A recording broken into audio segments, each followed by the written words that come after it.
Good morning, everyone, and a very warm welcome to Naples in every sense, because the beautiful weather is helping make this city even more glorious, and we hope you enjoy your stay here with us. So, welcome to this international conference on MOOCs. The conference is brought to you by Federica Web Learning, the University Centre for Online Learning here at Federico II, in conjunction with ICEM, the International Council for Educational Media. I represent the conference hosts, the Federica organisational team here, and we have our offices here in this building too, and my name is Ruth Kerr. I'm very pleased to invite representatives from the two partner institutions to now officially open this conference. So first of all, a few words from the Vice Rector of Federico II, Professor Arturo De Vivo. Professor De Vivo is a teacher of Latin literature and culture, and he's published widely in the field. As Vice Rector of the university, he's well aware of the critical issues involved in university management today. And he's also aware of the wider role that universities need to play in sustaining development. He and the rector of the university, who he's representing here today, have always been keen supporters of our forward-looking Federica Web Learning project, and never more so than today as we begin another stage in our evolution. Professor De Vivo is, of course, fluent in Latin, his favorite foreign language, and he wanted to do his address in Latin this morning. We asked him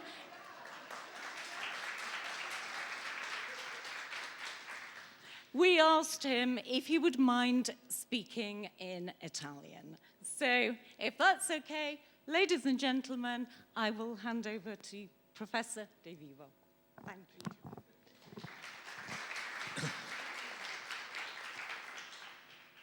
Io sono lieto di rappresentare qui l'Ateneo Federico II, il suo rettore Gaetano Manfredi, per augurare innanzitutto il benvenuto ai tanti ospiti che sono qui presenti e per esprimere anche la,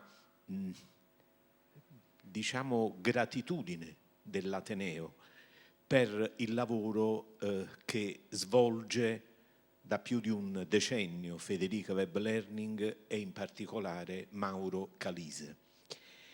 Il nostro Ateneo è un Ateneo che ha circa 8 secoli di storia, quindi ha una grande tradizione.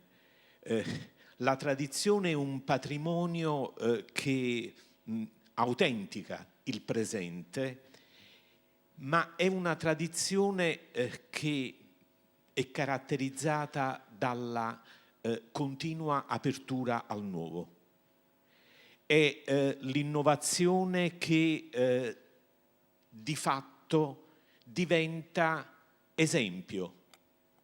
Credo che la via aperta da Federica sia un momento cruciale nello sviluppo di questo Ateneo, perché è... Excuse me, could I just pop in for one moment?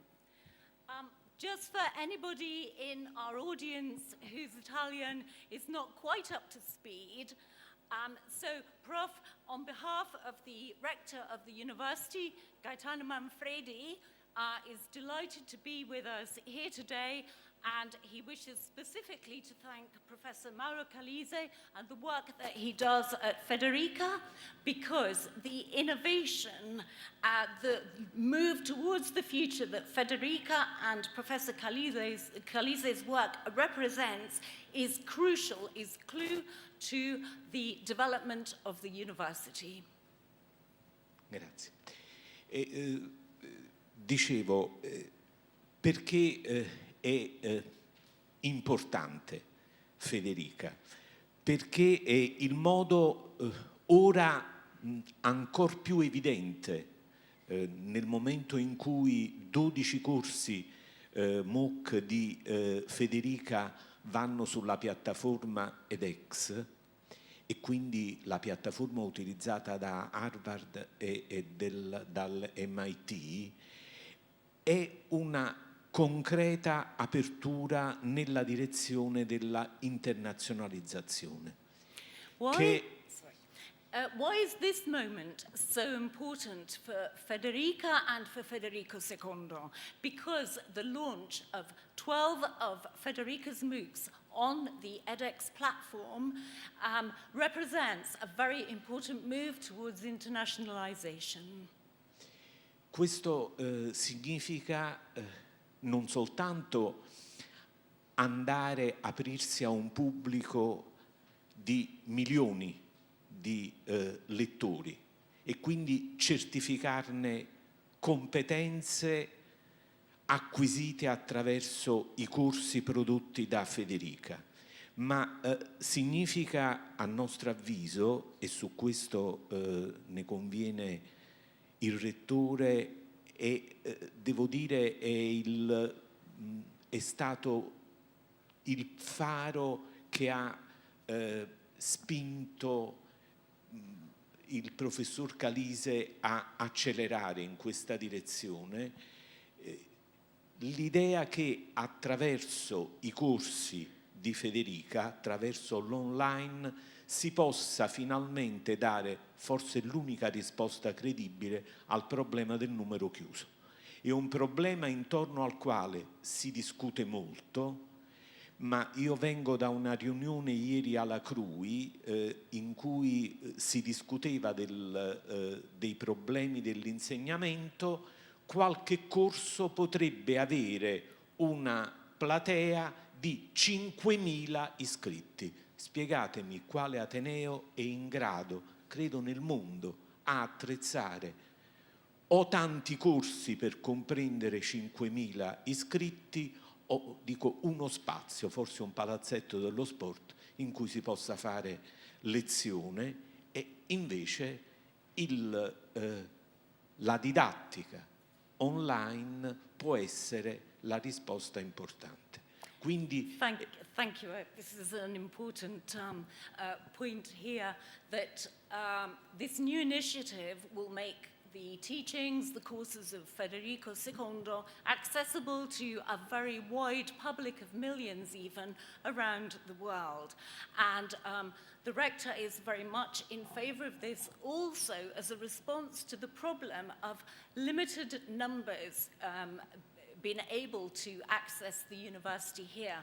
We're talking about 5,000 students wanting to join one degree course, but quite clearly no university has the facilities, the space to accommodate those kind of numbers, only in the online world. And so this initiative is going to be a solution to this problem. Bene, io ho concluso, e con questo spirito che auguro a tutti la partecipazione proficua a queste 2 giornate organizzate da Federica Web Learning, e con questo spirito che ringrazio tutti quanti si sono impegnati nell'organizzazione di questo convegno. Con amicizia che saluto Mauro Calise e i tanti ospiti che sono intervenuti, e spero che anche la giornata splendente sia un augurio per i lavori che vanno a iniziare. Grazie.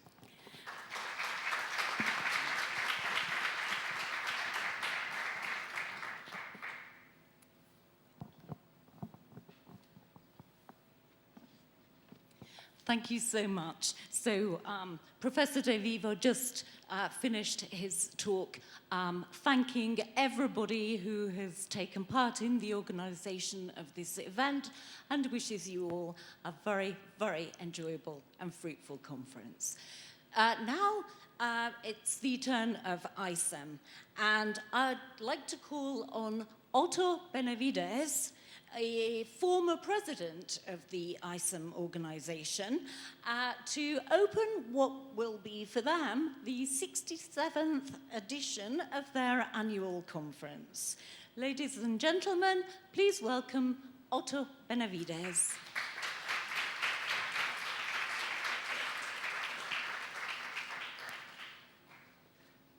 Buongiorno, si scusa per non essere in grado di parlare fluentemente in italiano, pertanto darò la mia osservazione in inglese. Good morning. I am not Shaba Komlo, as indicated in the program. Unfortunately, Shaba became ill and was not able to join us this year. On behalf of President Shaba Komlo, our Executive Secretary, Ray Laverty, and the ICEM Executive Committee, I would like to welcome you to the 67th edition of the ICEM Annual Conference. This year, we have the fortune to be hosted by the Federica Web Learning Center of Federica II University in the beautiful, friendly, and dynamic city of Napoli. This is the oldest university in Italy, founded in 1224, in other words, 792 years. Before we begin, please, I would like to share with you a brief historic background of the organization. ICEM, the International Council for Educational Media, was founded in 1950 under the name of ICEF, ICEF, the International Council for Educational Films. The organization was created by European ministries of education with the aim of connecting educators utilizing media and media producers with the purpose of having both groups understand, number one, how media was produced and the content decided for them. Second, what educators needed and how they used instructional materials. ICEM later developed a different membership strategy that allowed institutions and individuals to join the organization. ICEM celebrates a conference in association with a local organization in a different country every year. For example, in the past few years, we convened in South Africa in Seoul, at Cookmin University, and the organizer was Jason Lee, who's part of the committee, but he's not here today. In Colombia, at CEPA in the Medellin Convention Center, and Casis Bogulis was the organizer in Colombia.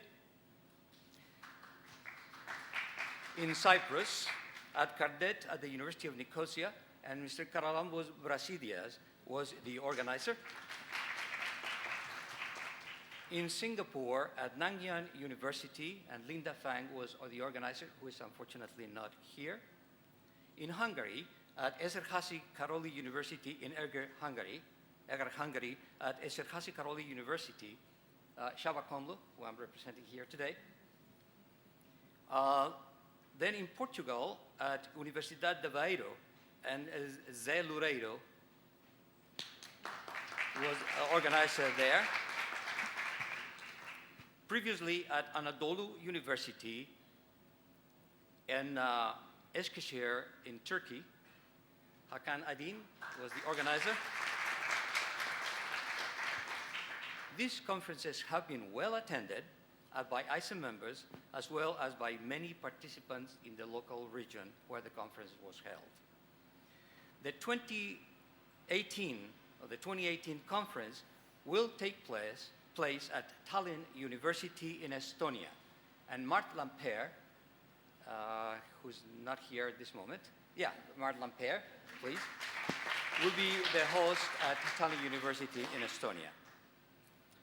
ICEM produces the Educational Media International, or EMI, quarterly which is a peer-reviewed journal by Taylor and Francis. The editor-in-chief is Carolambos Brasidas, who has done a tremendous job in keeping the publication in place.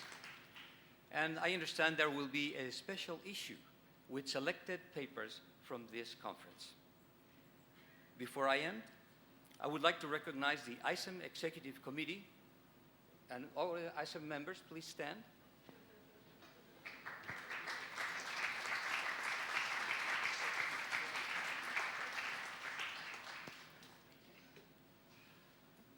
I would like to recognize Professor Mauro Calice,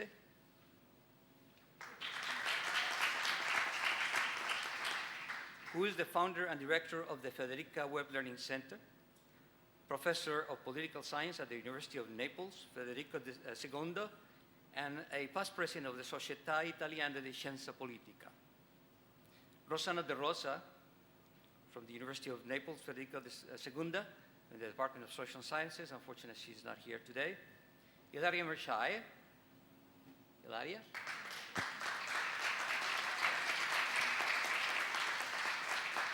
Ilaria has been in constant contact with the ICEM leadership and has managed the team to make a successful conference. Please, round of applause for Ilaria.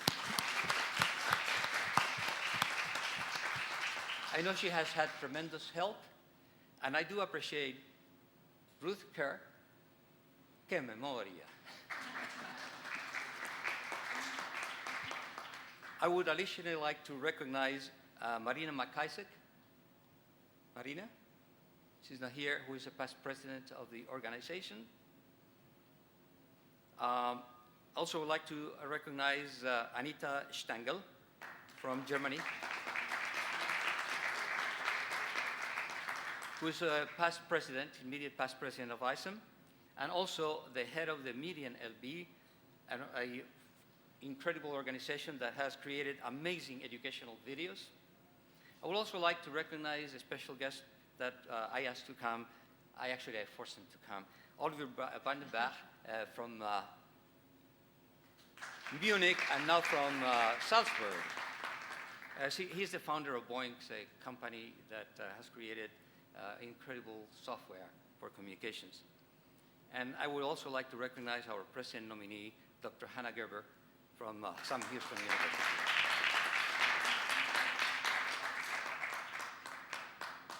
Altra volta, grazie alle organizzazioni qui a Napoli.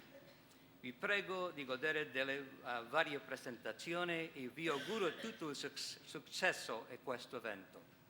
So once again, I want to thank the organizers of Napoli. Please enjoy the various presentations, and I wish you all a success at this event. Grazie mille e benvenuti tutti.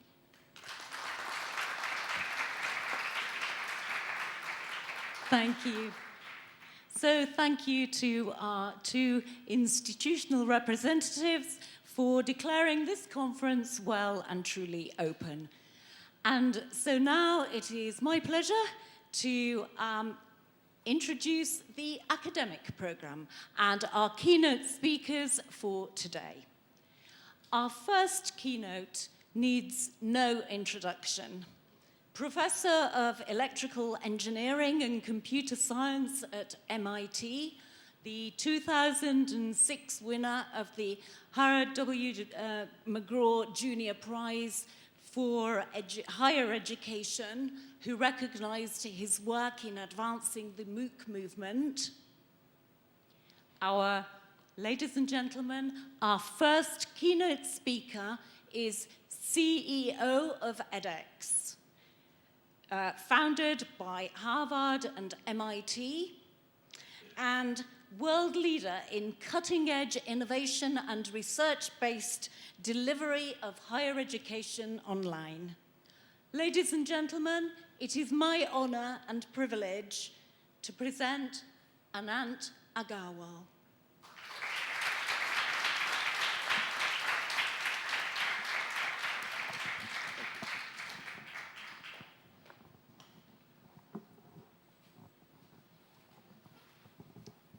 Buongiorno. That's as much as I know in Italian.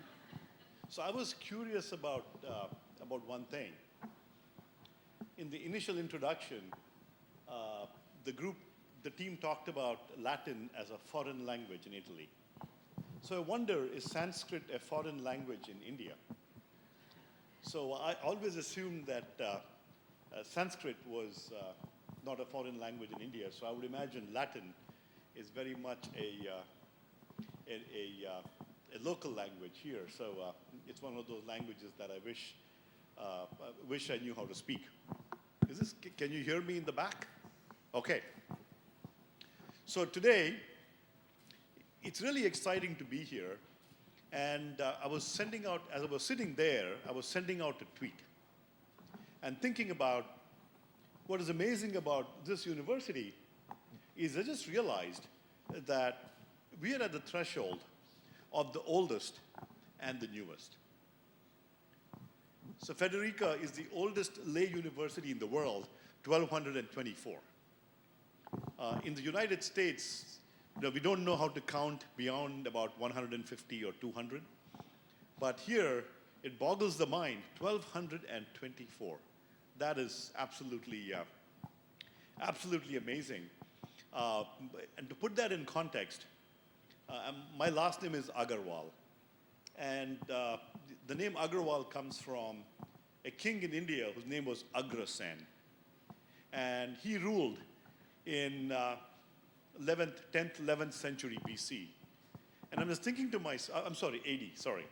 And I'm thinking to myself, it's about plus or minus 100 years when this university was founded. I mean, it's hard to imagine that level of oldness coming from the US.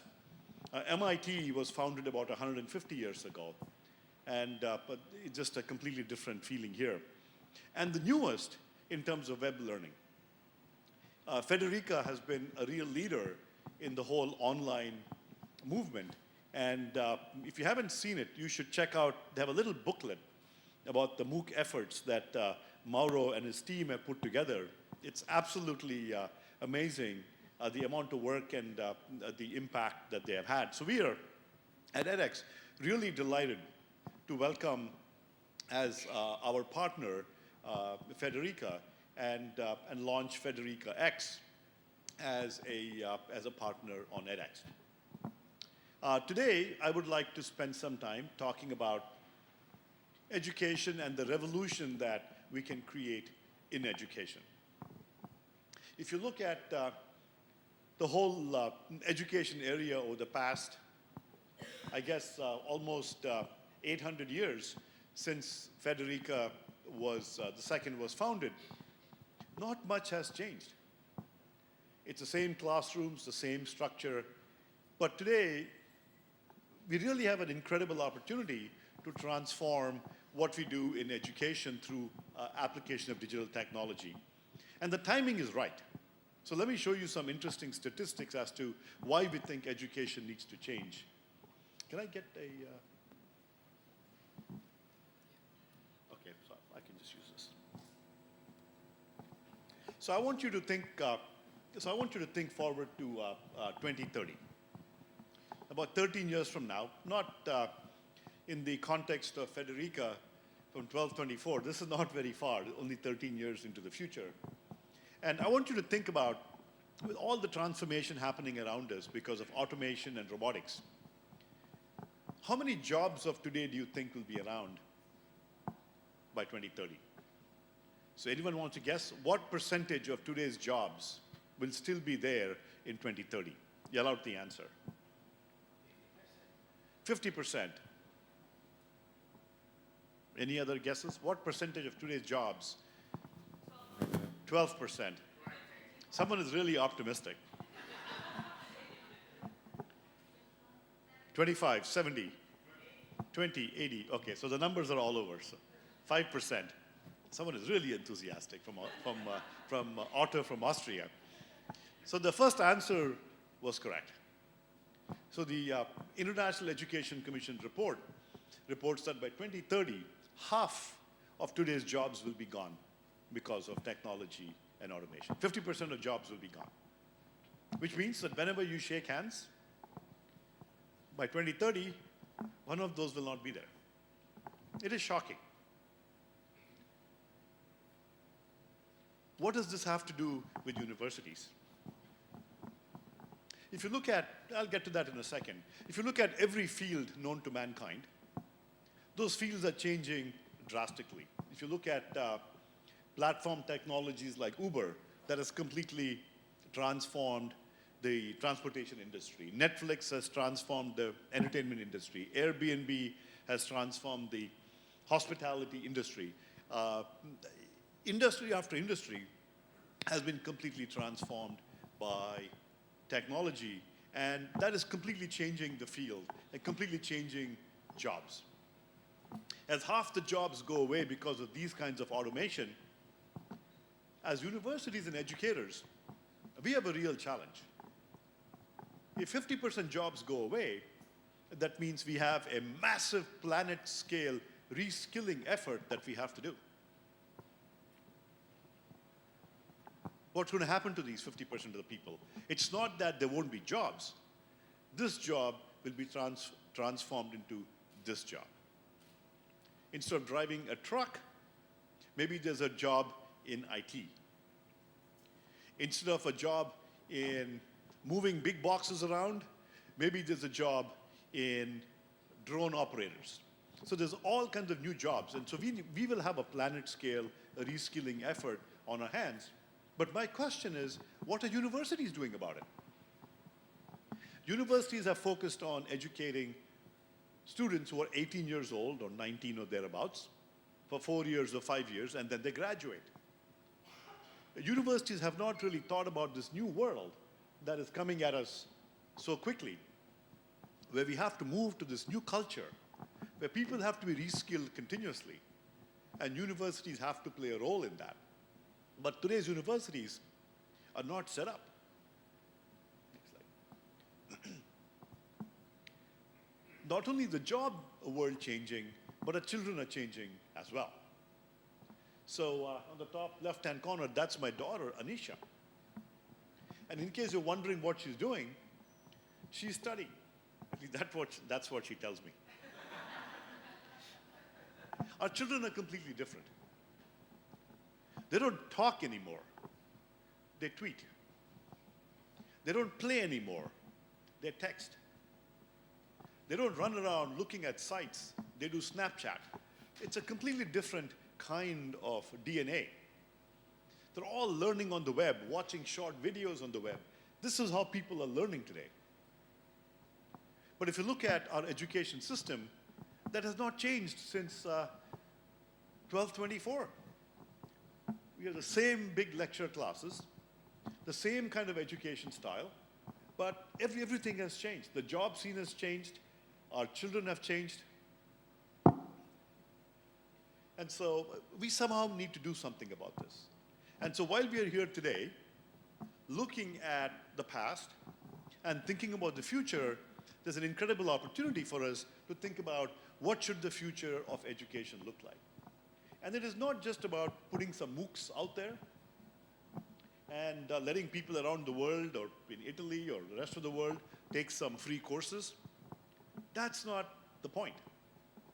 The point is a revolution. The point is a massive revolution in education to rethink education using technology. We believe that it is possible using digital technology to completely transform education, to help the 50% of the people that will lose jobs. How do we upskill at a massive scale? How do we create much more engaging kinds of education using digital technology? Those are the answers that we are trying to seek. So edX was formed as a nonprofit. edX.org is a nonprofit founded by Harvard and MIT. And our mission is to do exactly this, to work with our partners, like Federica, to think about what should education look like in the future. So we have a three-part mission. The first is to provide access to education for everybody in the world. Education is a human right. Everybody should have access to it. And with digital technology, we can do that. I think when your vice rector spoke early on, he talked about how 5,000 people wanted a degree, but because of campus limitations, you can only have a small number of students on campus. Why do we exclude people from campus? Why can't we build a global campus, an online campus for the entire world where everybody is welcome? Why should I only take courses from, if I'm in Cambridge, Massachusetts, why should I take courses from Boston University or MIT? Why can't I take courses from Federica? I want to learn about Dante. I want to learn about design. I want to learn about fashion. I want to learn about political science. I want to learn about Pompeii, seismology, and volcanoes, and art, and history, all kinds of things that are fantastic here. Why should I go to my local university? Why can't I learn from the best? Why can't I learn from people who've been thinking about it and doing it for 800 years?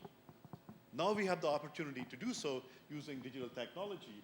And so increasing access to education for everybody is a fundamental part of our mission. The second is improving the quality of education.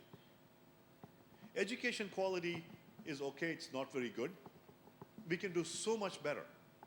And I'll talk later about the kind of transformation we can have with online education. But briefly, I'll just give you one simple example. So all of us, how many of you have submitted a homework in a university? You raise your hand. Everybody has submitted a homework in a university. So you submit a homework, and you have to wait about 2 weeks to get your answer. Can you believe that? 2 weeks? So imagine when you play a video game. How many of you have played Mario, or how many of you have played a video game? All of you. Imagine after you click on the video game, you click something, right? And the game said, okay, click accepted, we will give you the result of your click in 2 weeks. Why are you laughing? You accepted from your universities for 800 years? Isn't it crazy? Isn't it absolutely insanity? For something as important as education, you're willing to submit a homework and wait 2 weeks to find out if you got it right. 2 weeks. 2 weeks is a really short time, I know. I went to school at IIT Madras 35 years ago, and I still haven't got some homeworks back. But in video games, you get instant feedback. So with online technology, we can do that. So with online technology and MOOCs and online education, you can submit an answer, hit carriage return, the answer goes out, you get instant feedback. Isn't that cool? That's why video games are exciting. You get instant feedback. And so here's my daughter. She's used to instant feedback in video games, and then she goes to university, and they say, oh, come back in 2 weeks. They're saying, this is crazy. It's called suspense. I think it's called boredom. So we can change it. So on edX, for example, when people submit an answer, so if you haven't gone to edX.org, I encourage you all to go to edX.org or the online program of Federica. So go to edx.org. You also have a mobile app. You can download iOS or Android. And this is the website. You can click on a course. It's free. You can learn for free. Really, you can learn for free from the best in the world and check out a course. When you submit a problem, you ask the question, you submit the answer, you get instant feedback. You get a green check mark if it's correct and a red X if it's wrong.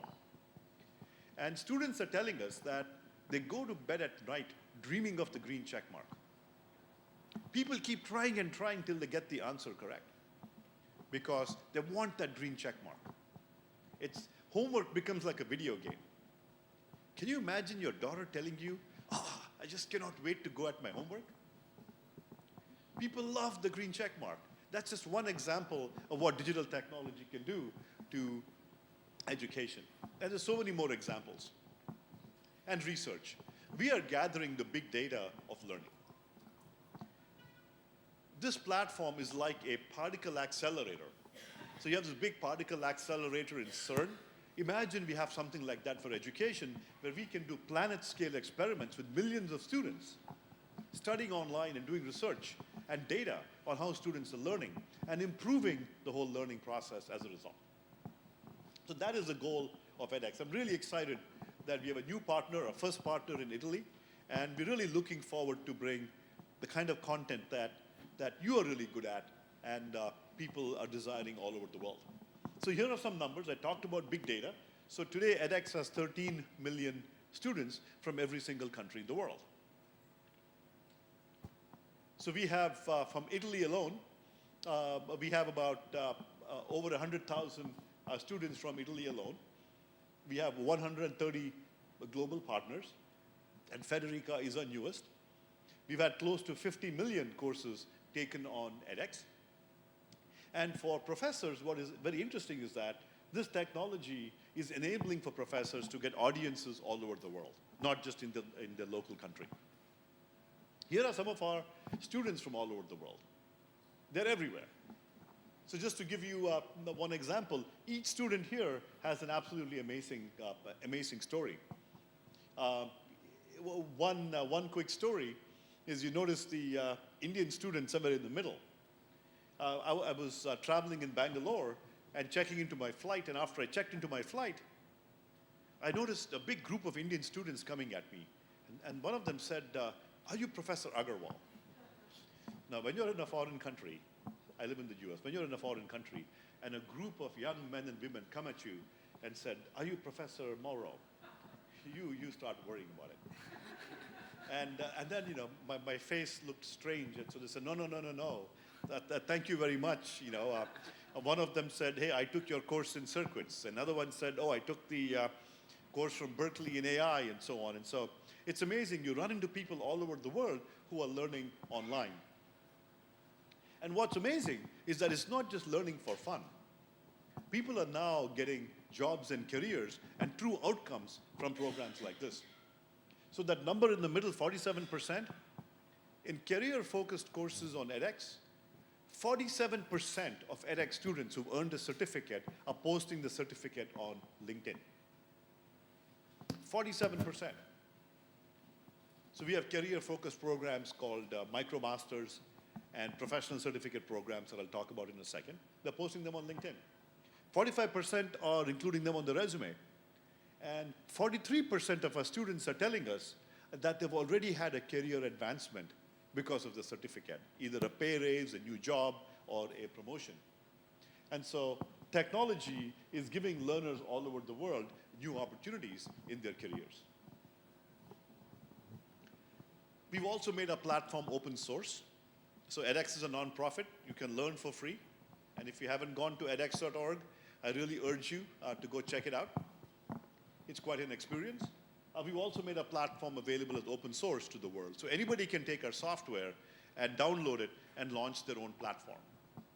So just as one example, on the top left-hand corner is the Chinese national platform, Shuetang. On the right-hand corner is FUN, France Université Numérique, launched by the French Education Ministry. It's a French national platform. The one at the bottom right-hand corner is the Russian platform, OpenEdu.ru. And so there's 800 platforms around the world today using OpenEdX. And about a month ago, an incredible statistic happened. edX reached 13 million learners on edX.org, and the open source platforms also reached 13 million on the OpenEdX sites, not counting the two. So it's pretty amazing how this platform is enabling countries even to launch their own systems. And I'm really excited that this is the homepage for Federica on edX, Federica X, and really excited to partner with them and the amazing programs and courses that they've launched and the ones that are going to be coming out in the future. Very excited about the partnership.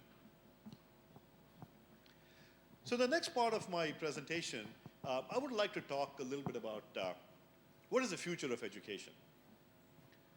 So we can look back at the 800 years and look at the amazing progress we've made. And then we can look ahead. What will education look like in the future? And I'd like to give you a hint as to some of our thinking. What might be possible? And what kind of education we can create that will enable us to solve the upskilling problem, the planet-scale upskilling problem that I talked about, when 50% of people are going to have to transform their skills to new skills. How are we solving those problems? Next slide. So to give you a preview of what I think the world might look like, about 2 months ago, you may have seen this announcement. How many of you saw this announcement of Amazon acquiring Whole Foods? So Amazon is one of the biggest online retailers, and Whole Foods is a very high quality organic food, bricks and mortar food supplier in the US, and Amazon acquired Whole Foods. So here you saw a major online provider acquiring a bricks and mortar institution. Okay, so keep that in mind. And then about 6 weeks ago, Purdue University announced the acquisition of Kaplan. Kaplan University was an online university, and Purdue is a bricks and mortar university. So in that case, the bricks and mortar university, Purdue, acquired the online university. So how many of you heard of that announcement, Purdue acquiring Kaplan? Some of you heard about it. So it's the opposite. Here, an online retailer acquired a bricks and mortar store. In education, Purdue, a well-regarded bricks and mortar university and also a excellent edX partner, acquired Kaplan, which was an online university. So something is going on here. Something is happening. And my belief is what you're seeing in the world today is that people are realizing it's not going to be purely online. It's not going to be purely in person. We're going to have a blend. That everything is going to become blended. And I'd like to ask, is the future of education blended? Is it omni-channel? So when Amazon acquired Whole Foods, omni-channel means you have stores and you have channels that are both online and in-person channel.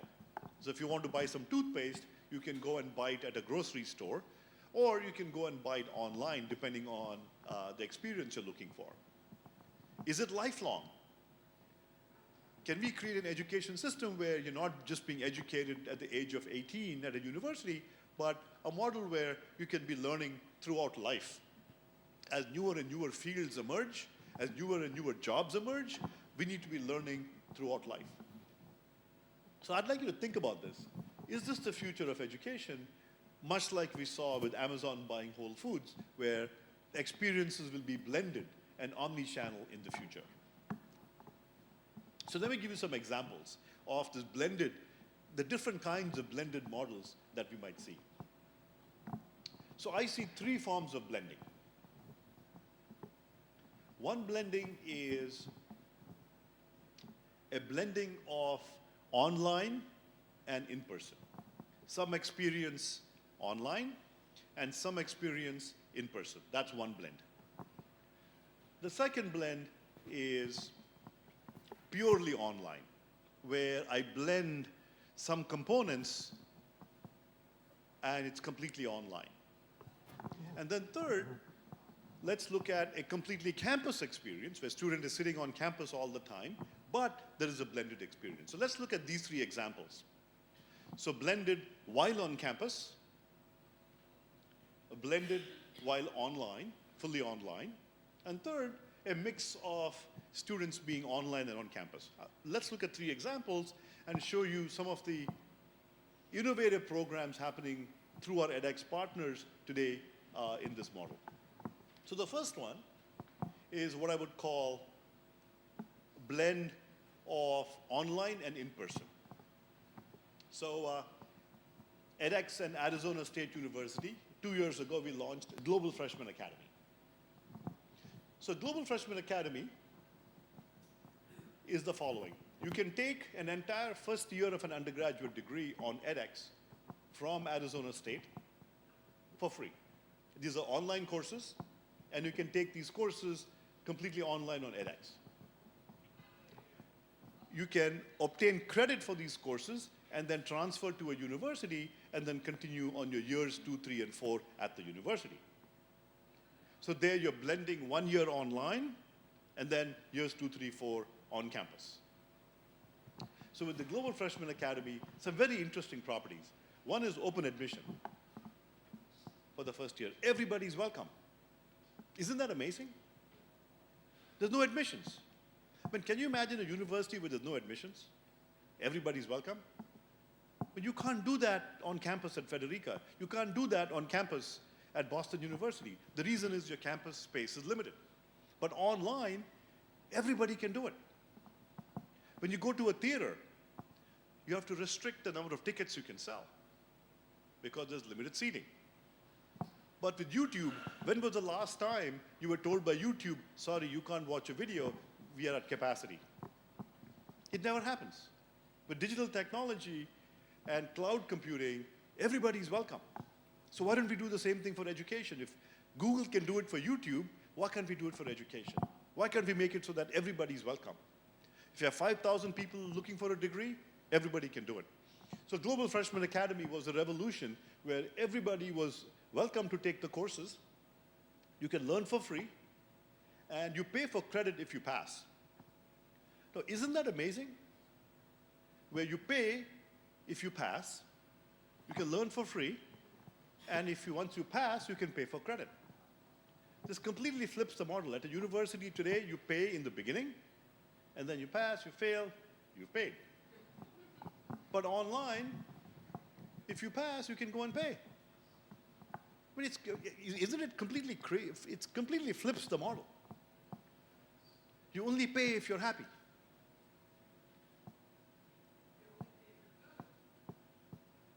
You can learn as much as you want, and then you only pay. And everybody can learn something. This is just a sentence on my slide, but it is completely crazy. It's completely innovative. It's completely radical. This is not how universities work. When you go to a movie theater, you pay $10, and then they admit you, right? But here, everybody's welcome. You pay if you like the movie.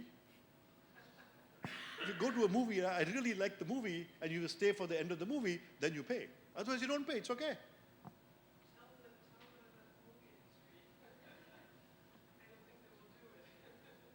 But we are education. Watching movies is not a human right. Education is a human right, and so we can do things like this. And so that's the beauty of Global Freshman Academy, where you can do a complete freshman year of education online. It doesn't matter where you are. If you're a little kid in Napoli, you can learn online, a full freshman year. And then for years 2, 3, and 4, you can go to a university and transfer credit. So this is one example of the blending online, and then you can go to a campus and finish years 2, 3, and 4. Next. Another example of the same model on campus and online is the MicroMasters. So edX launched the MicroMasters about 1 year ago. And what is a MicroMasters? So today, to get a master's degree, you have to go to campus and usually spend 2 years on campus. And in the United States, you spend $50,000 to $100,000 for an MBA or for a master's. Very expensive. There's admissions. You have to go to a campus. If you're working and you have a family, how do you go to a campus? It's a real challenge.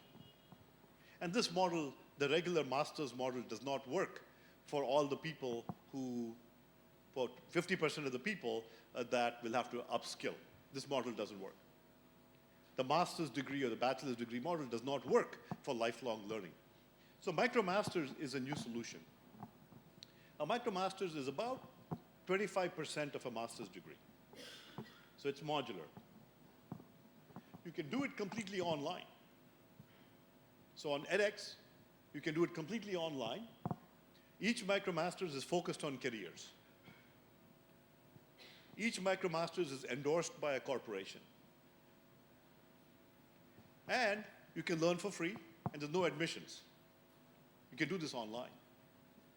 If you want the MicroMasters credential, you pay about $1,000. So for example, we have a MicroMasters in artificial intelligence.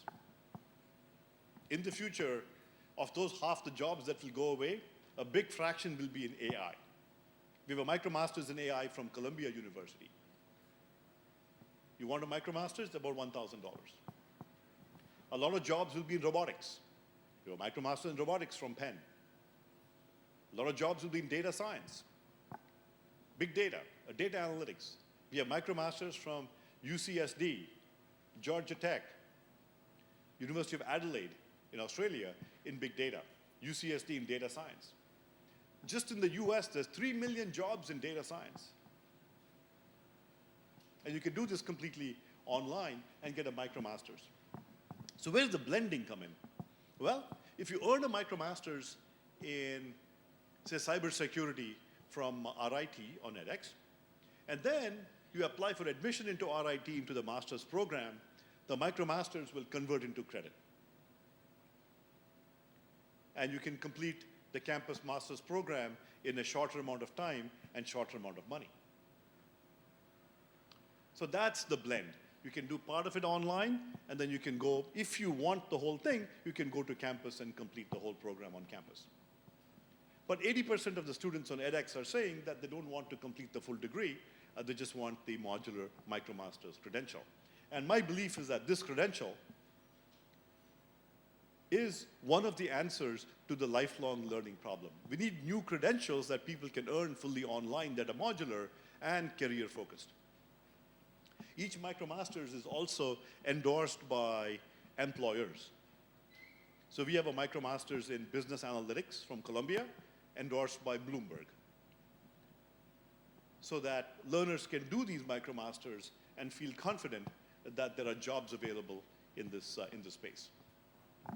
So that was an example of blending, part of it on campus and part of it online. Next, let me talk about another innovation, and this is blending completely online. So you can blend new kinds of credentials completely online. So as an example, I mentioned you can do a MicroMasters. So we have a MicroMasters in data analytics from Georgia Tech. For about $1,500, you can get a MicroMasters in data analytics from Georgia Tech on edX. Then what we did was we offered a full master's degree in data analytics from Georgia Tech on edX. So you can complete the full master's degree on edX for under $1,000. In this case, we have blended credentials. So the MicroMasters and the full master's completely online on edX and the master's degree is under $10,000. So we are blending new kinds of experiences that are fully online. You can do a piece and graduate with a MicroMasters, or you can do the whole thing called a master's degree. And then finally, we can blend completely on campus, the third category. So here's one example that we did at MIT. So on-campus students at MIT can learn completely on campus. But what MIT has begun to do is that we did a pilot in the circuits and electronics course that my colleagues and I teach, where some number of students were allowed to take a completely online course on edX and get campus credit at MIT. There's a detailed report that came out and on this study talking about this whole experiment of students being allowed to do a completely online course and getting campus credit.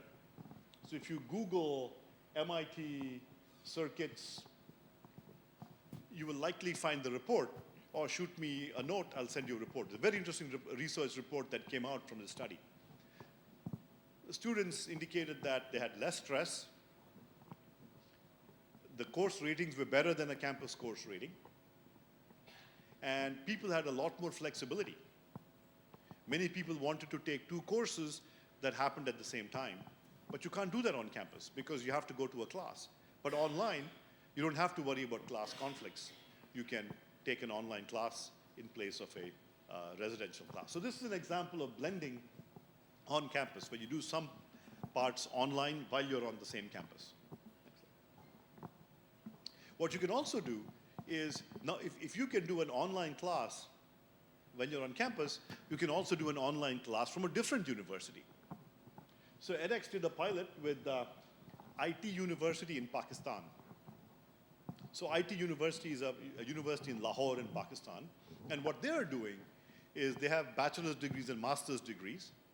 And they are using courses and MicroMasters from edX as part of the degree program. So their students will be taking, say for example, data science from UCSD as part of the master's degree and completing that completely on edX online. So we can create these interesting blends where one university can borrow a piece from another university. So finally, what I wanted to talk about briefly was, if you look at all of these three models of blending, of innovations of education in the future, in each of these cases, there is a transfer of credit. A Global Freshman Academy or MicroMasters, you take courses, and then if you go to university, you get credit for those. And credit in a university is like crossing a sonic barrier for an airplane. It's a very, very critical moment. And MOOCs and online courses have to cross a major barrier in terms of quality and academic integrity in order to offer credit. So what are we doing about it? How do we make a quantum jump in quality and integrity in order to be able to create new forms of education for which we can give credit? So edX has been investing very heavily, along with our partners, on new models of creating higher quality within edX. And a lot of what we're doing is combining both big data and neuroscience research in how we do things. Next slide. So the basic form of learning on edX is called active learning, where when you go to edX, you'll see an active learning sequence where we're combining a blend of instruction and interaction. So you can watch a video and then do some interactive exercises. And there's an interleaving and a blend of these components, an interleaving of instruction and interactivity. That's called active learning.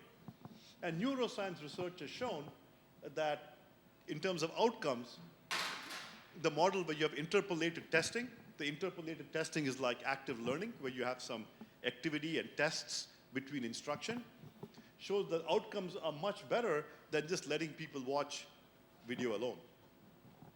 The middle bar is videos interleaved with discussion, which is slightly better than watching videos alone. But if you have testing between the videos, the outcomes are even better. And Professor Gabrielli and his team at MIT did some research on that. And what they found was that it's really tied to human neurology. So they took EEG of the brain when students were watching videos and when they were engaged in interpolated testing as part of watching the videos. And any of you here able to read the EEG patterns?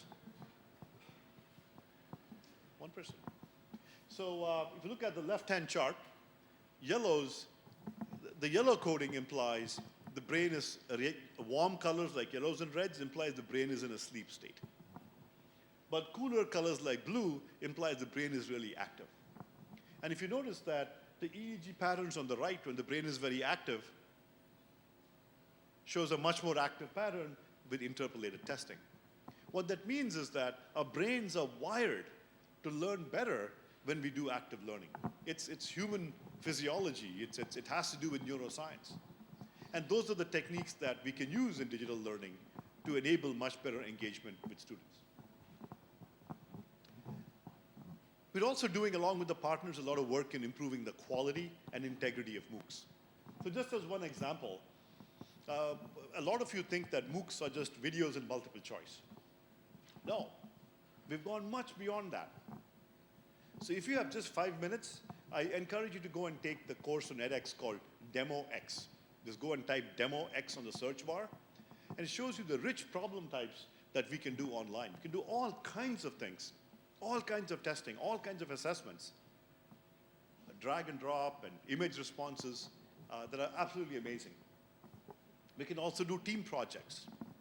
We can do adaptive learning. So edX, for example, one example of adaptive learning is adaptive hinting. When you give a wrong answer, you can get a hint that tells you, leads you towards the right path.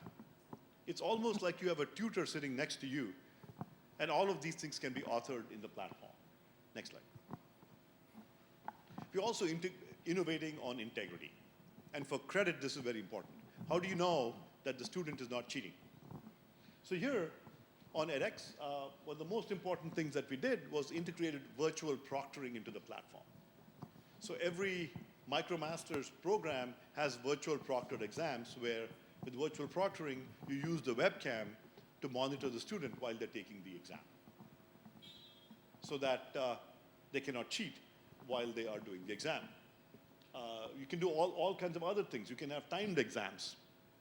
You can have randomized problem sets. There are a lot of things that we can do digitally to prevent cheating. And all of these mechanisms had to be built in the platform to give universities comfort for MicroMasters and other credit-bearing programs. So with that, let me stop there and just leave this up for you to think about. Is the future of education digital? Is it going to be lifelong? Are universities going to transform themselves and not just focus on educating people at the age of 18? Are they going to be interacting with human beings for education lifelong? Will it be omni-channel, both in-person and online? And my thinking certainly is that the future will be blended, but certainly something that we should all be thinking about. Thank you. And with that,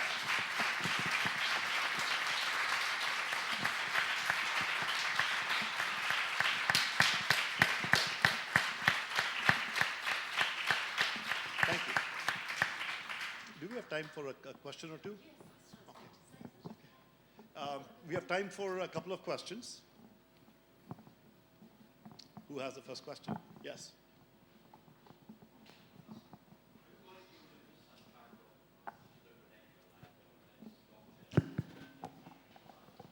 The question is that will edX introduce some type of new credential like blockchain or similar? Now, just to be clear, there is credential and there is a mechanism to store the credential. So edX has introduced new credentials.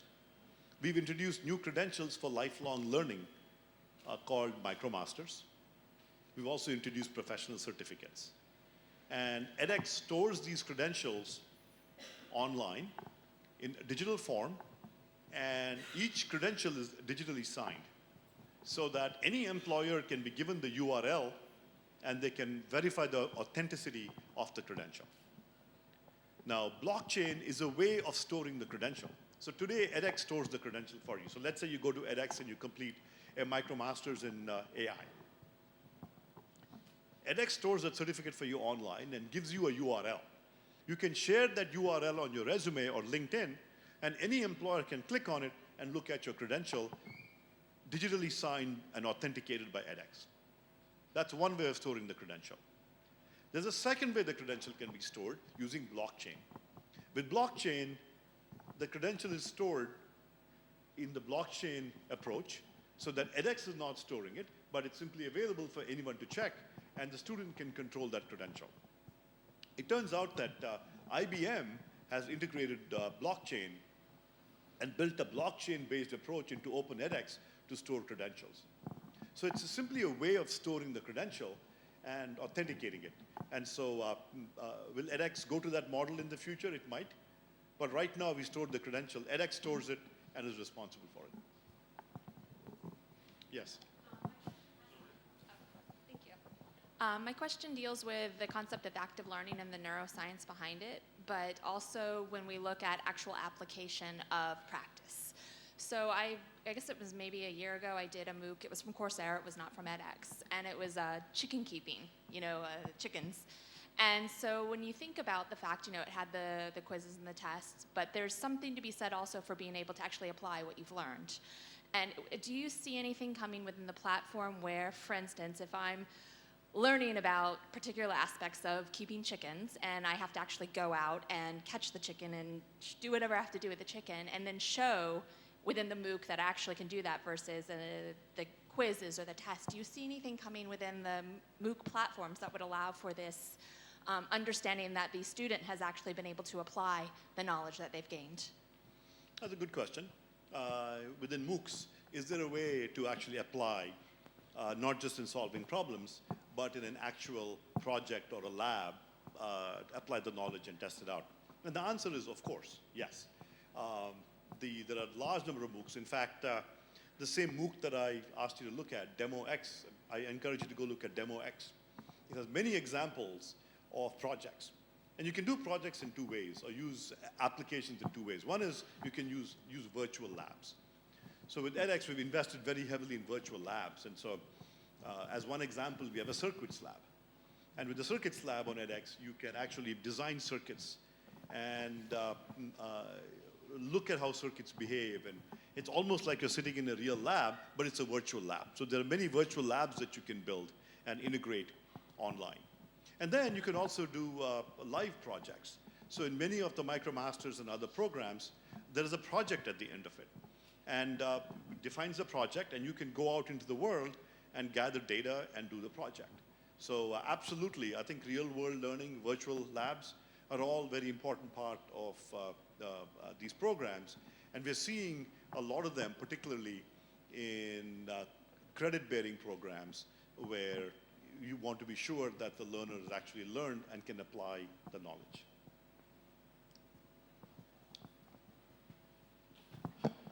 No, thank you. I have a question that is related to a different field. Are there any edX courses related to the preparation of teachers? Now, when you're talking about blended education, lifelong learning, I'm thinking about how you prepare teachers who can teach online or who can teach face-to-face. And if you have programs like that, how do you handle the interaction with actual students who are in the classroom? Or if they are not, how do you do the virtual environments? So there's two questions here. One is, do we have courses for teacher training on edX, particularly on how to teach online or in a blended model? And second is, how do you bring the student interaction into that model for teachers to learn? On the first part, the answer is yes. You go to edX, and on the search bar, you search for any of these keywords: blended, online learning, course creator, and you will see we have quite a large number of programs in teacher training. In fact, at edX, we have ourselves created a program that teaches teachers how to use blended learning in the classroom, how to create good online videos, how to teach online. So we also have a MOOC, an online course, on how to create a good online course. So we have all of this on edX. You can go check it out. We also have MicroMasters on edX. For example, the Teachers College from Michigan has a MicroMasters on edX in education. We have a MicroMasters in Spanish from Galileo University in Guatemala on how to use technology in education. It's an education technology. So we have many professional certificate and MicroMasters programs and also courses on edX for teacher training. The second part of your question was, how do you bring the student interaction into the picture?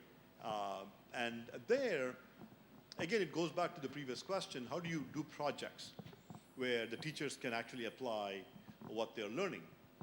The interesting things about MOOCs is that while you're learning, you can also do projects where you use your entire classroom as a laboratory resource.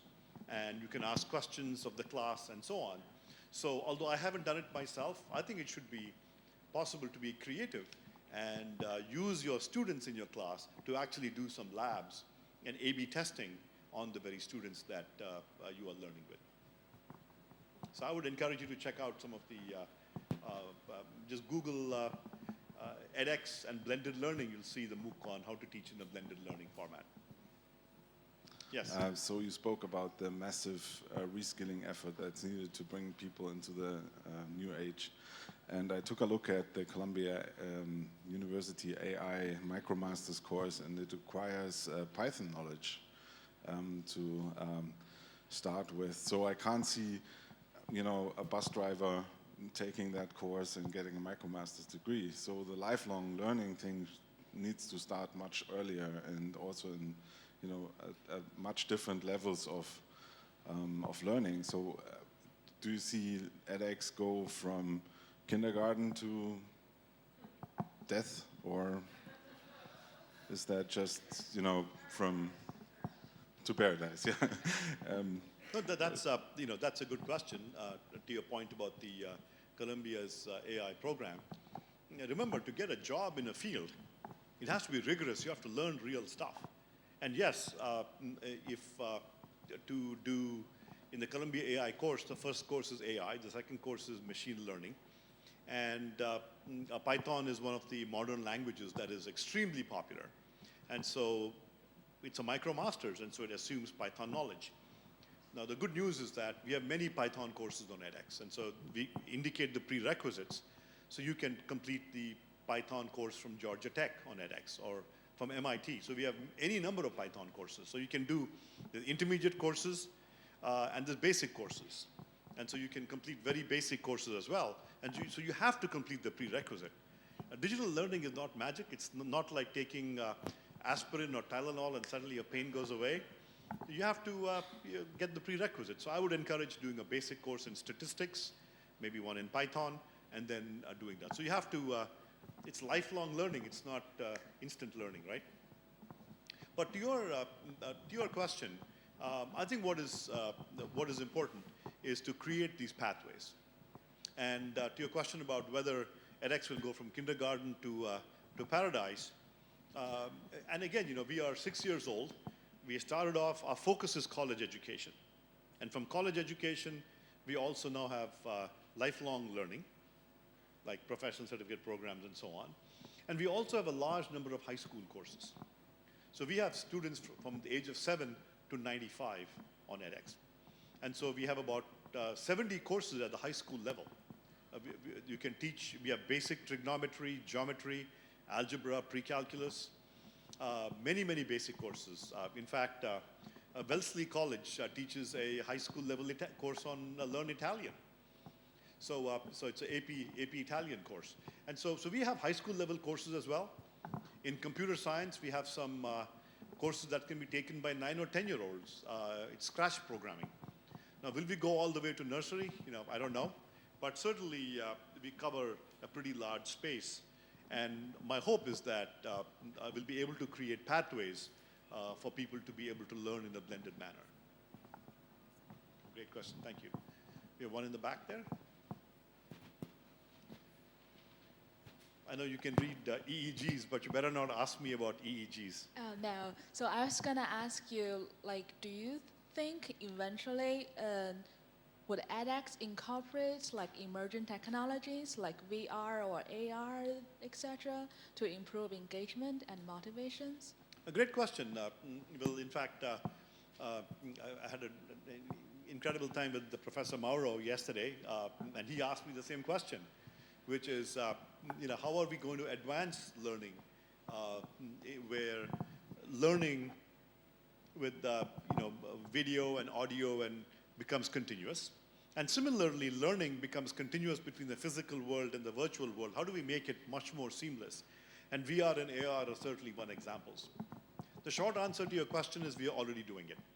So for example, one is we have a professional certificate program on edX in VR from University of California, San Diego. So you can get a professional certificate in VR on edX. So first of all, we have to teach the world how to develop using VR. And so you can learn for free, and for a few $100s, you can get a professional certificate in virtual reality on edX. So that's the first step. There's a company called Labster. How many of you have heard of a company called Labster? This is an amazing crowd. I mean, you've heard of everything here. So Labster has integrated a VR-based lab into edX. So if you want to use virtual reality, I'll point you to Labster. Into Open edX, they can integrate virtual reality-based labs. And you wear those glasses, and you can do a lab using virtual reality. And so the answer is yes. Is it broadly available in all edX courses? No, but there are, developing these is not easy. It takes some effort to develop them. And Labster is developing them and licensing them. And so over time, we will see a huge ecosystem of partners that build all these labs, and you can compose courses using some of these virtual reality based labs. I don't know about augmented reality, though. I do know that virtual reality exists, but augmented reality, I don't know if there are any labs yet. Way in the back.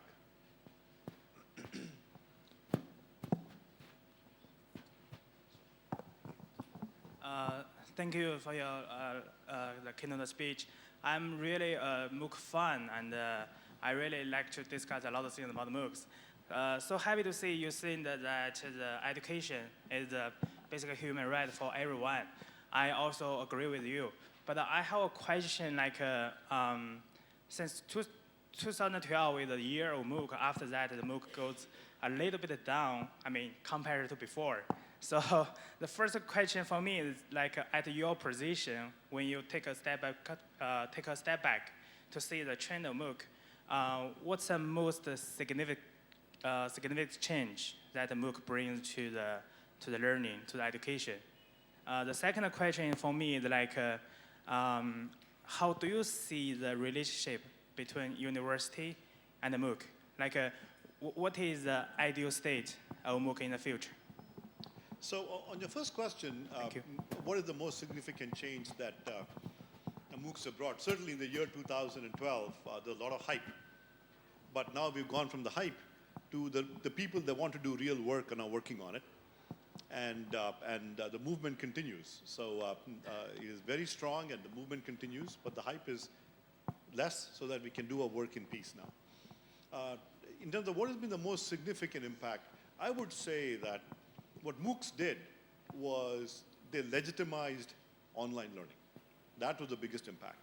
Because online education has been around for 30 years. But in the 80s and 90s, online education was done mostly by for-profit companies. And it did not have a very good reputation. And employers did not value online credentials. But what the MOOC movement did was it brought in top universities into the movement. Federica began to do it. MIT began to do it. Oxford is an edX partner since last year. They've begun to do it. In fact, the Times Higher Education rankings came out about 3 weeks ago, and 9 out of the top 10 universities are edX partners and doing MOOCs. So I think the biggest thing that MOOCs did was it legitimized online education, and the top universities began to do it. And employers began to accept it. So to me, that's been the big change, the big contribution of MOOCs. The second part is, what will be the relationship with universities? I think, like I showed the image of Amazon and Whole Foods, I think it's a blend, it's synergy. MOOCs are not going to make universities go away. MOOCs are not going to go away. I think it's going to be a blend. I think online education and university education on campus are going to work together, and the future of education is blended. In fact, I'll say it very strongly, that if a MOOC provider doesn't focus on university partnerships and working well with universities, they'll go away. Similarly, if universities don't innovate, and if universities are not thinking about the future, those universities will be in trouble. So I think it's very important. The blend is very important. Sorry. Yes. Hi, Oh, back, yeah. Manuel from Southampton University. I would like to ask further about the relationship with universities and the partnerships. And I would like to know, what are the main obstacles that edX are finding for universities to embrace the change towards blended, omni-challenge, and lifelong? And for example, in terms of quality assurance, in terms of accepting credits from MOOCs, etc. Thank you. It's a very good question. Whenever you do something new, there will be a lot of challenges. And a lot of the incumbents, among the incumbents, there'll be some innovators who will embrace it. But for every one innovator, there will be 10 people that say, oh, it's a bad idea, we should not do it, right? So I think that some of the biggest challenges facing education, certainly one was credit transfer. Many universities do not want to transfer credit, but a Global Freshman Academy with Arizona State University was launched 3 years ago. For the very first time, MOOCs converted into credit. First time in the history, MOOCs converted into credit, and ASU was a huge innovator. I give huge credit to President Michael Crow and ASU for working with edX to transfer credit. Since that time, I showed you in my slide, almost 10,000 students have now gotten credit through these courses. So I think the credit transfer was a big challenge. We're seeing more and more universities do it. I think that we need to see more online learning on campus. I think we need to see universities adopt it as a way of life on campus, even for campus students, to offer fully online courses. And at MIT, for example, just 1 year ago, they offered a fully online course on edX, 100% online for campus credit. To my knowledge, at least among our partners for the first time, where you could take a fully online course, not a blended course, but a fully online course. So we need to see more and more of these innovations. And I think in every university there are the innovators. They need to continue doing this and convincing university administration that they should be adopting these new innovative approaches. And I think the biggest challenge is that a lot of people feel that they want to do things the same old way. I'm sure at Federica, this audience is an audience of innovators. You all would not be here if you were not innovators, so this is the wrong audience. But I'm sure there's at least 5 other people at Federica who are not here, who think we have been doing the same thing since 1224. And we are still one of the best universities in the world, and we should continue doing exactly what we've been doing. There are people who say that. But I think the time has changed. I think we need to be innovating and blending both online and in person on our campuses as well. So I think we really need to be innovating, and the innovators have to convince the naysayers that it's not one or the other, it has to be a blend. So with that, maybe just the last question and then... Last question. Okay. Thank you very much. I'm Mark West from UNESCO in Paris. I'm sorry, I'm going to ask a difficult question about sort of 2 questions, I guess. One is about data. And you compared this platform to a particle accelerator, the incredible data that it will likely generate. And who will own that data? And I'm sort of thinking here that this maxim with online environments, that if you're getting anything for free, you are the product, right? If you're paying for something, you're the customer. If you're getting something for free, you're the product. So how is edX and the open source and other things, will the sort of incredible back-end data that's generated on this platform also be open and available to all of edX partners or the public in general? And then the second question, you elaborated on this briefly, but I find it interesting that some of the leading MOOC platforms are developed by the sort of best universities that have previously embraced a sort of model of exclusion, Harvard, MIT, Stanford, sort of taking in the very best and keeping the others out has sort of been the model for a long time. And now we're seeing them sort of champion this new space. So what is it? Is it inclusive? Are we trying to eventually make admissions passé? So what is the sort of direction? 2 questions there. Thank you. Okay. So with the first, these are actually not very difficult questions. It's something that we think about all the time, and I completely agree with you on the sense of the questions. On the first one on data, it's a very simple answer. Who does the data belong to? The data belongs to the student. It's your data. It's you, right? What edX does, just like the particle accelerator, the important thing is for the data to be used to improve the quality of education. And so what we do is, first of all, for all the data that we gather, edX is doing research with that data on how to improve the learner experience. That's one. Second, we shared the data. And by the way, I want to be clear that what edX does with data and how we do things with data, those principles are not shared by all the for-profit MOOC providers. Okay, so this is edX, we are nonprofit. We behave very differently in fundamental ways in terms of what we believe is high priority. Okay, so my answer is not for all MOOCs, but for edX. The second thing that we do is that we share data with our university partners. So for example, if you're a university and your MOOCs produce data streams, we share those data streams fully with you. You can click a button, download the data, and you got the data for all your students. So you get that data, and you have to protect that data. We work with our partners, and have best practices for how to protect the privacy of the data. So that's the second. Third, we are already sharing the data. So you said, will you share data with your partners? Done. We launched RDX 2 years ago. We are the only MOOC platform to have launched it. It was very hard to do.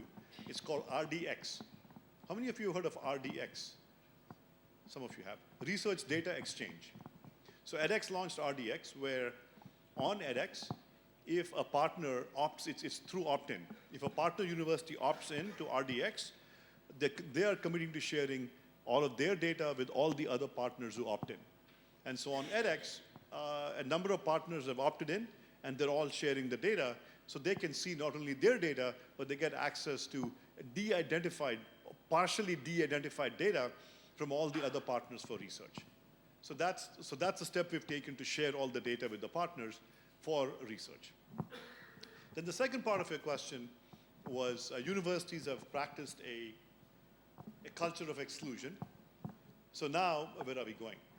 So if you look at, pick one of the universities like MIT, for example. If you look at MIT's mission statement, it talks about educating people around the world. It doesn't talk about educating people only in the US. It doesn't talk about excluding. It doesn't talk about taking in a few students. Really, a large part of it was on campus, you can support a certain number of students. You have dorms for a certain number of students, and that's it. You can't do much more than that. But now with digital technology, you can do much better. And so with MIT was the first one to launch a MicroMasters on edX in supply chain management. And 120,000 students have taken the supply chain MicroMasters. And the first batch of students graduated 3 months ago. 800 students graduated from the first MicroMasters. And so the beauty of that is the numbers are staggering. There's no admissions for the MicroMasters. Anybody can be admitted. And so we've started off with the MicroMasters today and the professional certificate programs. In the future, we've already launched master's degrees with Georgia Tech. We will do more. We will also do microbachelors in the future. So just give us some time. We are a company, a nonprofit company, and we have to go step by step.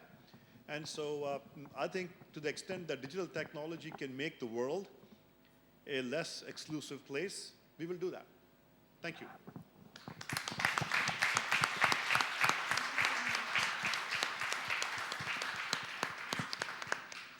Now it's time for our second keynote speaker of this morning.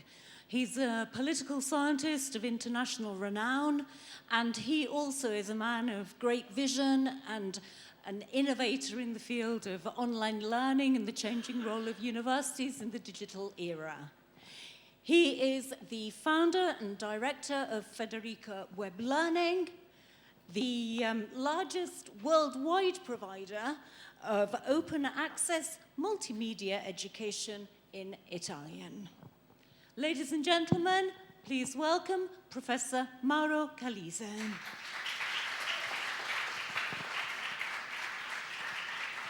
So, thank you for being here in Naples. We did our best to accommodate for the weather. I hope you're happy.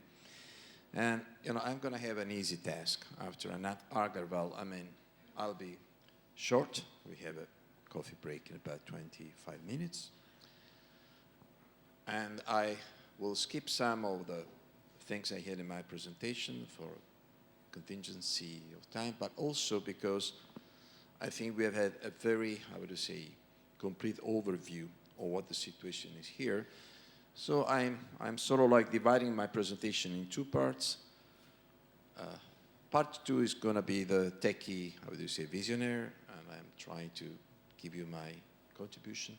Part one is the political scientist. That's what I do for a job.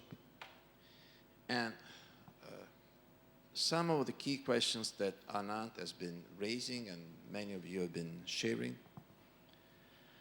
concern, let me put it this way, the speed of change. I like the way that Anant said, there was the hype and now they're letting us do our job.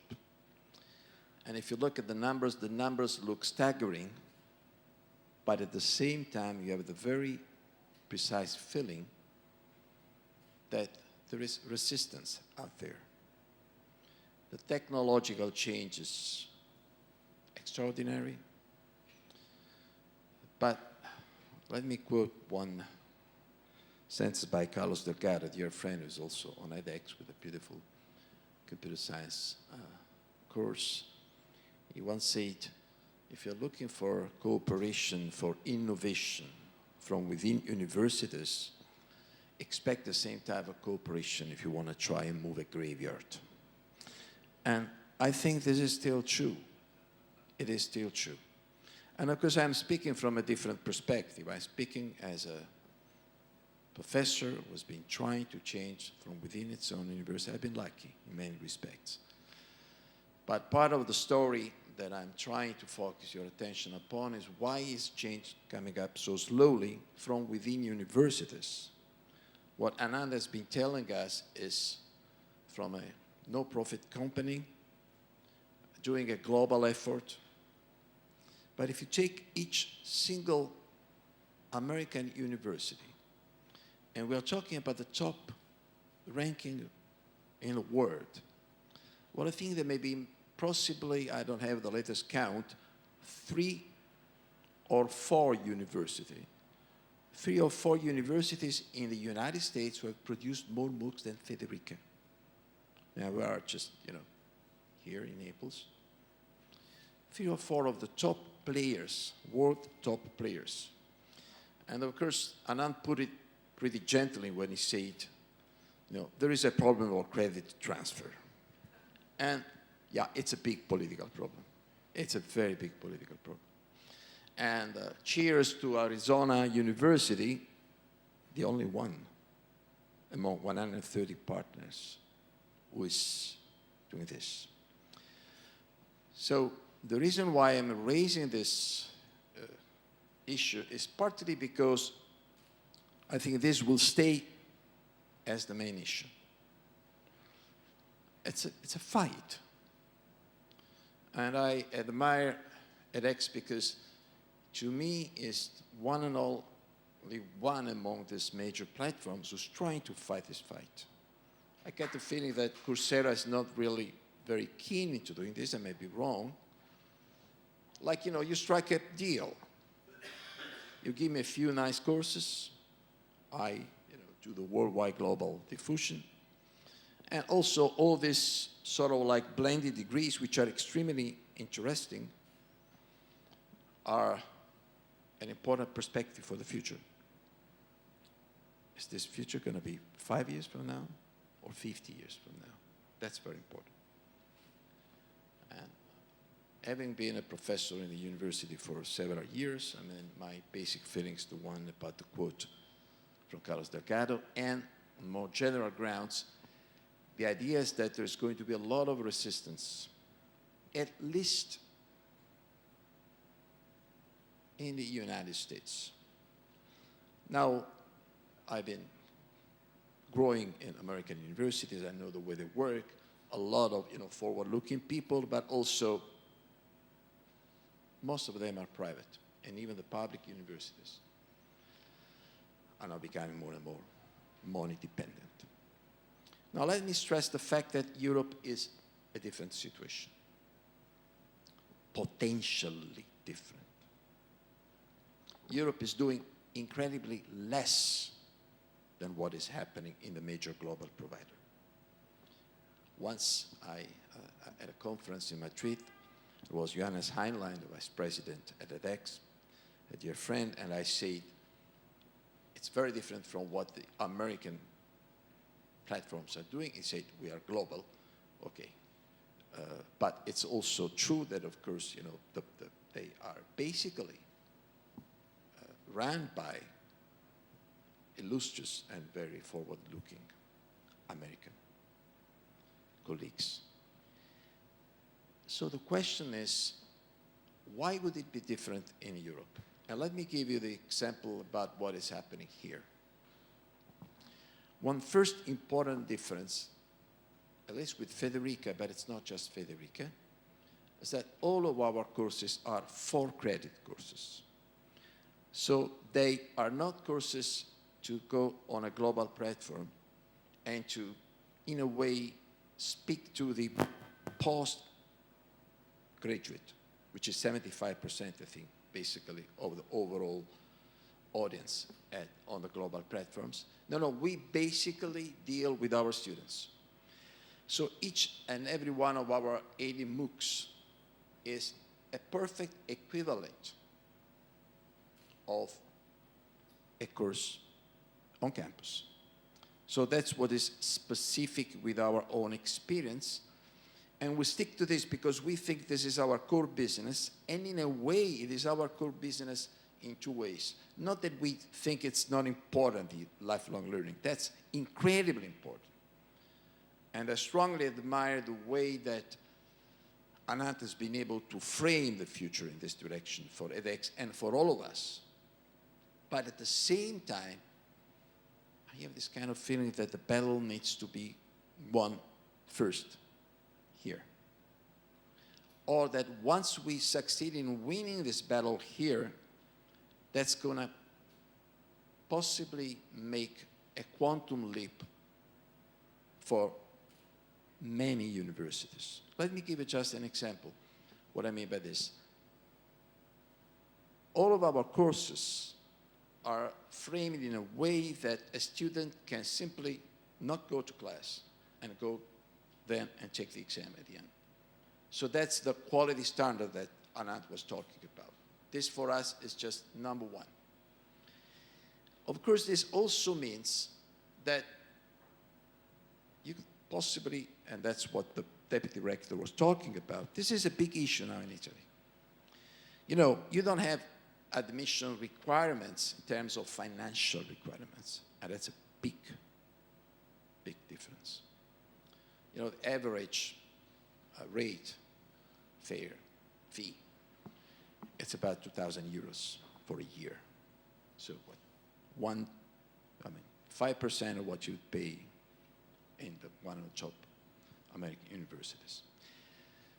But because of the pressure, then what you do when you just, you can't absorb, you simply put what we call the closed number. And now this closed number has become more and more of a big issue. This is not to mean that the Ministry of Education is looking at the great potential that edX and everyone, is offering in this direction. But should they start doing this, then the possibilities of change would be incredibly big. And I made a rough estimate. If the Minister of Education would call upon 4 rectors, and she can do this. There's no one in the United States who can call upon the president of Harvard and MIT or whatever. They can do this. They could simply call upon the rector of the University of Naples and, let's say, Politecnico Milano, Sapienza in Rome, and Bologna. You don't want to leave alma mater out. After all, they say they are older than we are, but we are lay. They're made by the Pope. So. And you just call upon these 4 universities. They alone are something, I think, in the range of 300,000, maybe 350,000 students. But that's not the point. You could simply ask these 4 rectors to sit around a table and decide, okay, who's going to make what kind of degrees? Without any change in whatever the degrees are already there within their own universities. And just ask each and every of them to make, let's say, 5 degrees. You come up with 20 full MOOC, top standard and quality, the best in the country degrees. And raise the question, how many students could you using the kind of technology which has been developed thanks to edX? How many students? I mean, the break-even point, according to our own money standards, would be 3,000 students. I think we'd be in the number of 300,000 very quickly. But that's not only the business model. It's the watershed change if a country like Italy would move into that direction. Because then the mission that they are trying to serve within a private university environment with boldness and courage Well, in our case, because just like a big bang. Consider, last not least with respect to this issue, that Italy is now ranking penultimate in the European ranking of the number of graduates. There is only Romania after us, in age bracket 25 to 34. So I'm making you one example, and of course examples can vary a lot in other countries. Fun is a fantastic enterprise. But given the potential and given the way that, the ministries of education in France and the level of centralization, you could be surprised that there is so little change in the past 2 or 3 years. Yes, more MOOCs, but it's like diversified. Everyone, okay, you have a MOOC, I put it on fun. That's fine, but it's little. And again, I'm only sort of like trying to open up this kind of, window of attention, because the potential in Europe is fantastic. Do not ask for help from the European Commission. They will tell you, they told us in Madrid, and I think you were there too, that that's none of their business, because they say, Europe doesn't deal with education. Sorry. We still hope that something will come true. Federica has been funded through EU structural funds. We would not exist, we're very grateful to this. But it's only to say that the game is a very much political game. Still. And politics, ministries, rectors, bodies which still resist strongly to anything which may infringe their business model. So the real question is there really a revolutionary potential out there? And I leave this question for you to sort of like meditate. Now, if I move from the political scientist to the techie visionary, for what I've been working a lot with this internet from the very beginning. My main work as a political scientist is actually it's been published by Chicago Press. It's just a book. And it's also an open book online. And you can download it from that fantastic Russian website that we all admire so much, and it's completely legal in the United States, but in Europe, it's where most of the libraries of most of the scholars in this room, I think, has been made out from. So we are very grateful to LibGen, and hope they will resist. So I've been working a lot. And I've been doing also a lot of work, and this is one aspect which I want to call your attention. As you see, I'm not using the slides. I will use a little bit of this afterwards, because I'm trying to be as quick as possible. I don't want to steal that much time from the coffee break. And faster. Okay. And let me simply say en passant that we've done a lot of work with what we call web links. We try to have as many references in our MOOCs as possible. Not just at the end of it, not just links, not just like a bibliography. No, just each and every sentence. Wherever you can make a link to a lab experiment, wherever there is a book that you can download for free, wherever there is an author that you can use, either the Britannica or Wikipedia or a book review, we just place that in the context of our text. Because we simply believe that's a fantastic opportunity. And I invite you to go a little bit more into this. Maybe if we can move into the electronic Alexandria quickly. It's beautiful if you simply,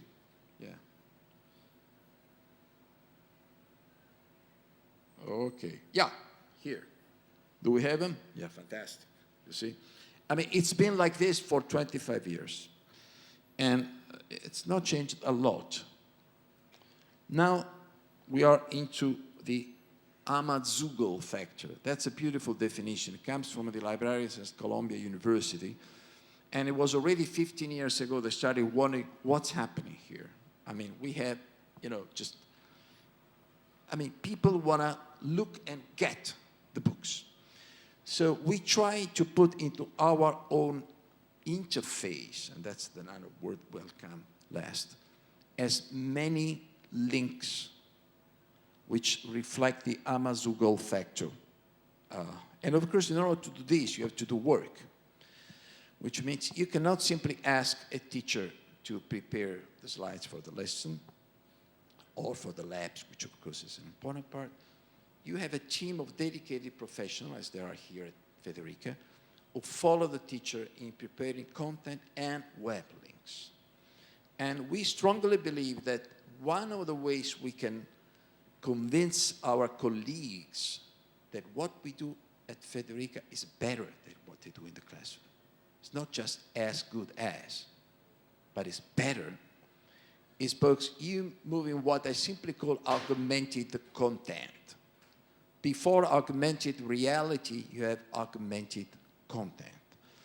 And there is a lot of work which can be done there, especially for humanities, but not only for humanities. You have the whole Alexandria out there. You have the miracle of electronic Alexandria for free, 95% for free. And I think you have to make it available. And then, I'll skip about many of these instances, the work. It's like 10 years we've been working with web links, and we are very proud of the kind of results and the contribution we hope to be able to bring to edX. And this is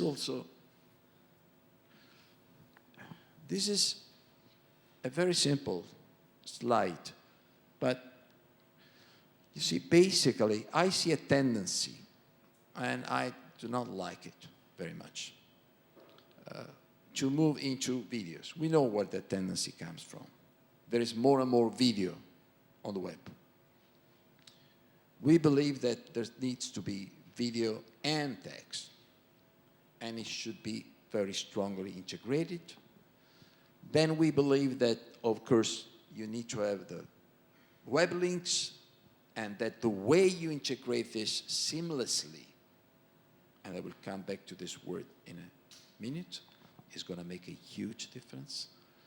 And then we'll eventually move into what I think most of us call, and expect as the smart MOOCs of the future, which is what also Anant was looking at as when and how will it be.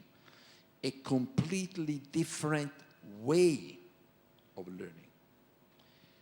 Because we are still at the stage of transfer of content. The great content we have in our universities, we are trying to transfer it electronically to millions of people. Great. But then, from what I have learned in this past 25 years of studying the web, I think that the watershed change is going to happen when we shall move into a new interface. I do not know how that new interface is going to look like.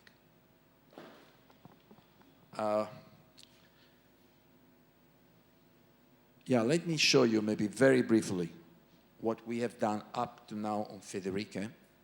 It's going to be like a 2-minute video, but it gives you an idea of our effort to improve strongly on the interface. Rosetta is back. At the speed of light. Thanks to internet, cultures around the world can get together with just a click. In the universe of cyberspace, classrooms are without frontiers. Welcome to Federica, the best of higher education, for free in your own home. One-on-one lectures with your teachers. Dante, nel 1300, Ha scritto un testo e ha parlato di argomenti e di problemi. Extragalactic astronomy is a very young science. Distinguere tra le persone favorevoli e quelle contrarie all'oggetto che noi stiamo studiando in quel momento. Abbiamo esordito nella prima unità dicendo che l'uovo degli uccelli, come anche quello dei rettili, è un uovo cleidoico. È tutto evidente che il rischio di influenzare l'opinione pubblica attraverso la pubblicazione dei sondaggi abbia indotto le associazioni di categoria e... Io la molla è rigida, cioè per allungarla un po' devo tirare molto forte. La politica non è soltanto un albero verde, è qualcosa di più, è qualcosa a colore. La politica è technicolor, come era un tempo. Once you have listened to the videos, you can browse through the lessons. Read the texts carefully. You can go back to the videos while you study the topics in more depth. Thanks to Federica's seamless interface, you can look at text and video together, the perfect learning environment for the digital generation. Your lessons live. Enjoy your journey through the amazing variety of resources your teacher has selected for you.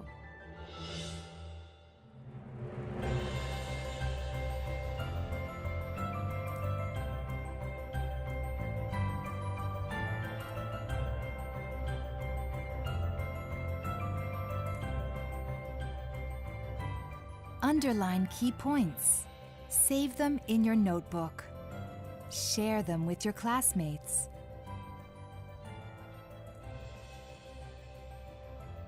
Keep an eye on your progress.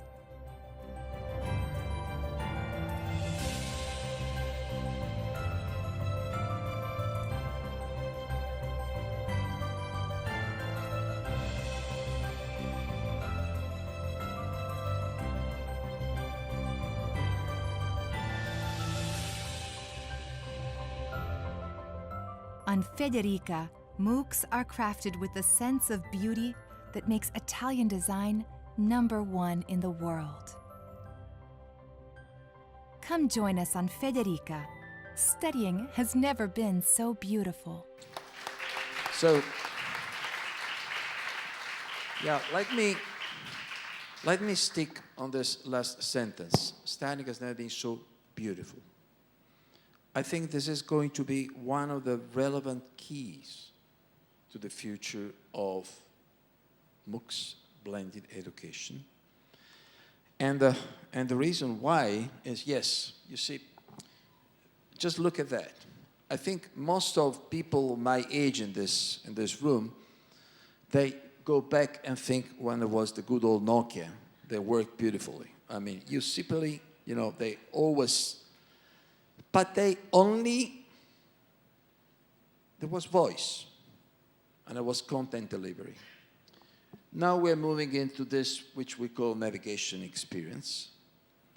And my question is, how much of that? And of course, you have, you know, the new latest iPhone, you have the watch, you have the Google or whatever glass. How is all of this going to be put together into learning and getting a degree? Because probably the answer to the questions I raised in the first part as a political scientist is going to be here. Probably the big watershed is going to happen when there's going to be a technology breakthrough which would definitely move students into this new learning experience outside of the university walls. And, you know,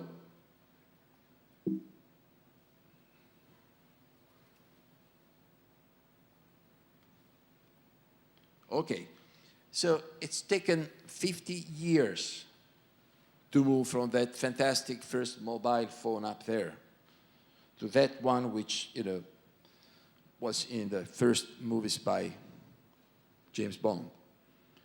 And next, it's taken only 25 years to move from that there.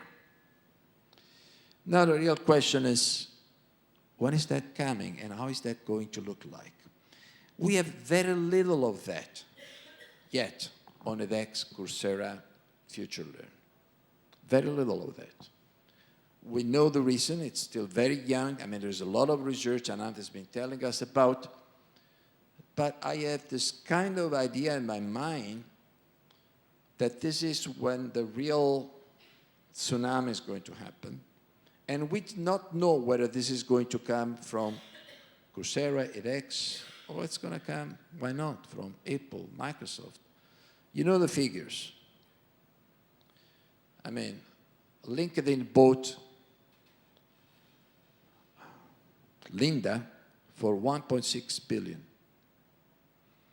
at the end of 2015. A year after, Microsoft bought LinkedIn for $26 billion, which means outside from the university environment, big corporations are playing their own game. And they're playing this game with very big money. So again, the interface we have here, we've been looking at it before. And of course, we love this synergy with books. That's part of our mission. And we are doing something very interesting with Springer now. In augmented reality, we have a big program on robotics. One of our best MOOCs is on Robotics Foundation. It's the best-selling Springer handbook in robotics. And there is a lot of work we're putting into making this like a robotics series and possibly something more with augmented reality, with Springer. And of course, that's the kind of synergy we look a lot. And of course, research. And that's a very special thank you to all of you, because that's what we think is absolutely most important. I mean, if people like you were not here, I mean, we wouldn't be talking about the future. And again, we need so much more research into this blossoming new environment. So, concluding certification, I believe that the Big Bang is going to happen when universities are going to enter the MOOC market with fully credited degree. When is that going to happen? Is it going to happen in Europe first? Is it never going to happen? If this is never going to happen, then we go back to Carlos Delgado quote. Links MOOCs evolving into self-empowering expert systems. This is the crucial trend we have to be looking at, because more and more of education is going to take this road. And of course, interface. Smart MOOCs creating a brand new educational ecosystem.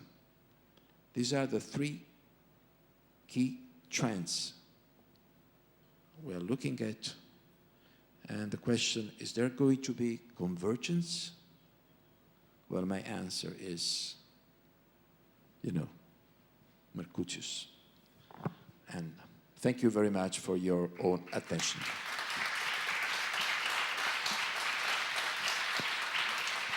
And the coffee break is just waiting.